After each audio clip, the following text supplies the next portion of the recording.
full story of Nigerian man who allegedly woke up after being declared dead. A Nigerian man, Samuel Anayo Ugwute, an indigene of Ebonyi state who claimed to have resurrected after being pronounced dead, has shared the full details of his story. Ugwute claimed that he died as a result of defect in his heart during an operation in Australia. He further revealed how he came back to life after he was embalmed with formalin in a mortuary in India. Here is his full story.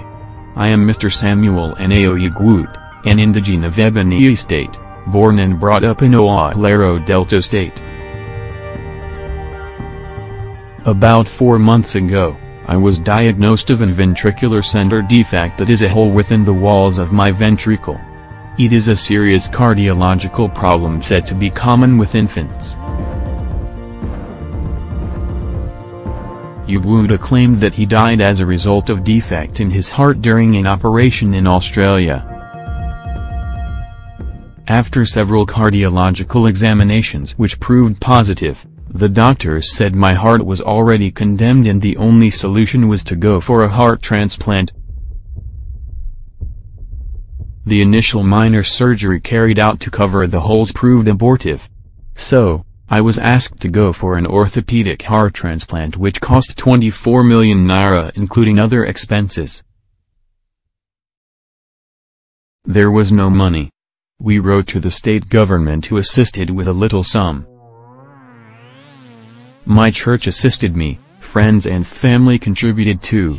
My surgeon Professor Damson, a consultant cardiologist who has worked in India for over 20 years before coming back to Nigeria, took up my case because he said in over 200 cases he has done in cardiology, my case was different and rare.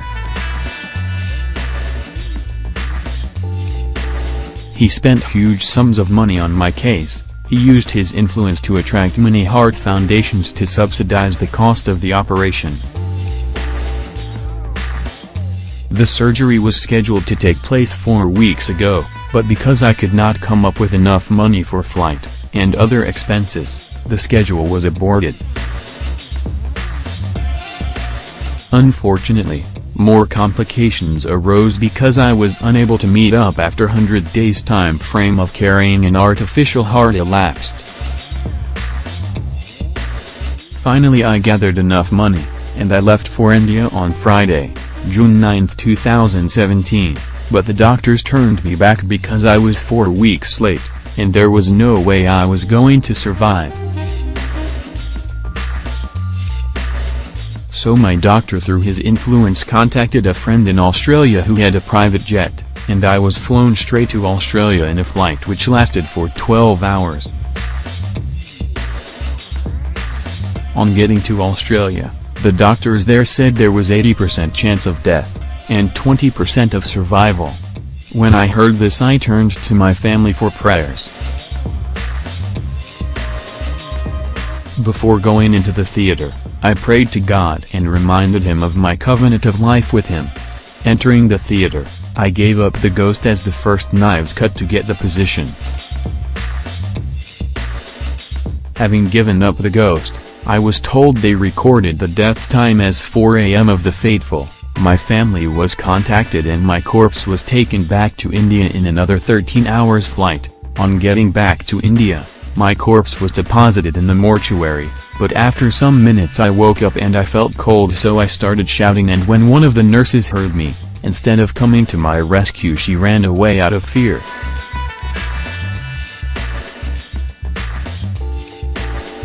My surgeon heard me and came to bring me out from the mortuary.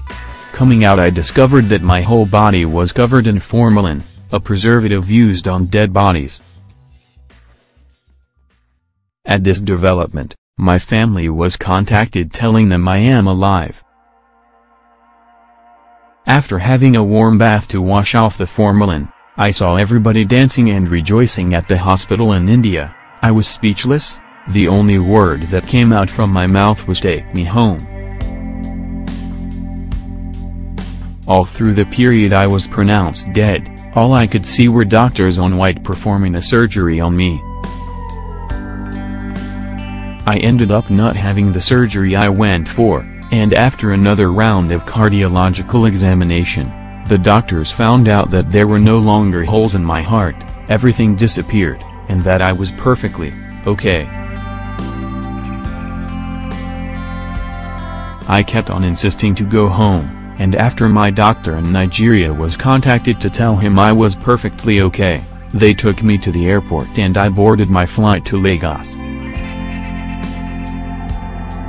People in India were rejoicing, calling my situation a miracle. My surgeon received me in Lagos amidst tears. He was the one who told me the news of my death had circulated. In a bid to actually confirm the report of the doctors in India, he took me into the lab for examinations, and he arrived at the same conclusion.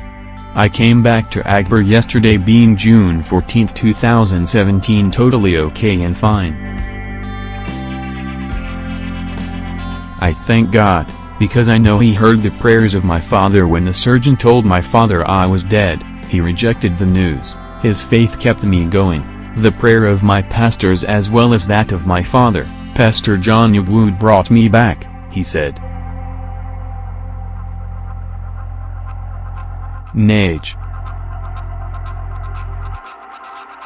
had reported that the man who was identified as John Samuel was said to have suffered from a heart-related ailment which led to his death on Wednesday, June 13, by 4 p.m. in Australia, but on Thursday, June 14, the young man was said to have resurrected around 8 a.m. in India.